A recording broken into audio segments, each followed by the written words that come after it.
I would like now to invite President Zelensky. Зараз мені б хотілося запросити президента Зеленського для виступу. Володимире, будь ласка. Thank you.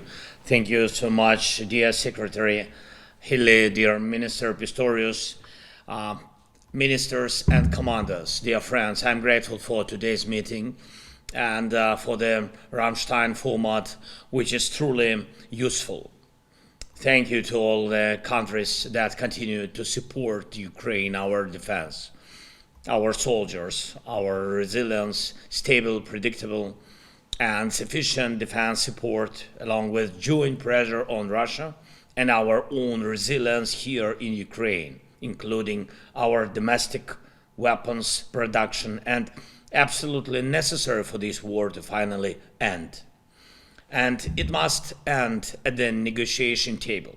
Only the most difficult conditions for Russia on the battlefield and in international relations can force it to do what's needed for a true peace.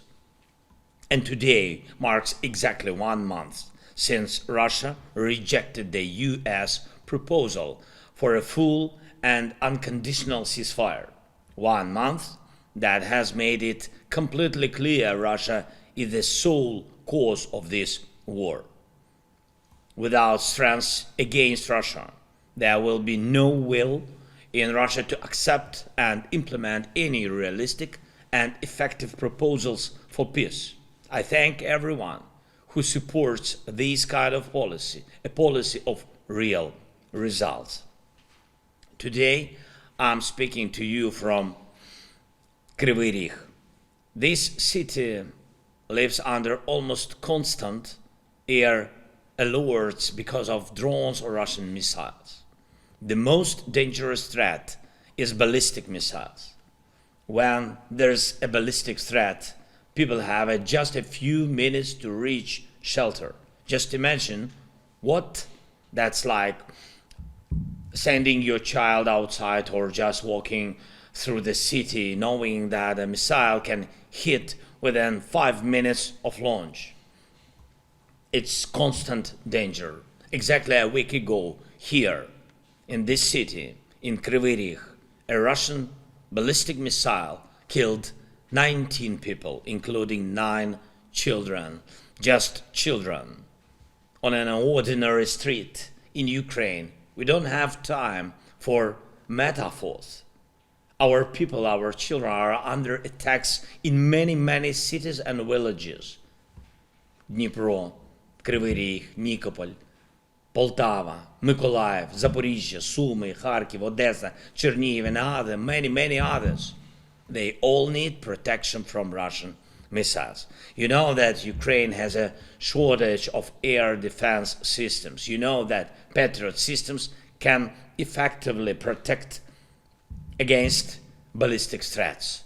You also know that we are forced to move the systems we have around the country to give at least temporary protection to different cities.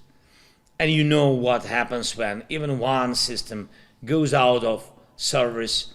It means lost lives. In Russia, they see this as their advantage, their ability to be a terrorist state. And we must take away that ability, their belief that killing can be treated lightly. I ask you to focus first of all on air defense for Ukraine. We truly need it. 10 Patriot systems, the free world has them. What is needed now are political decisions to make them work for peace. We need that result. Next, right now, Ukraine's defense minister is in Brussels, and he will present the most urgent needs for supplies to the front lines. But I ask you not to focus only on current or short-term needs. We need a clear long-term security strategy. Last week, our soldiers captured the first Chinese citizens fighting on the front, fighting for Russia.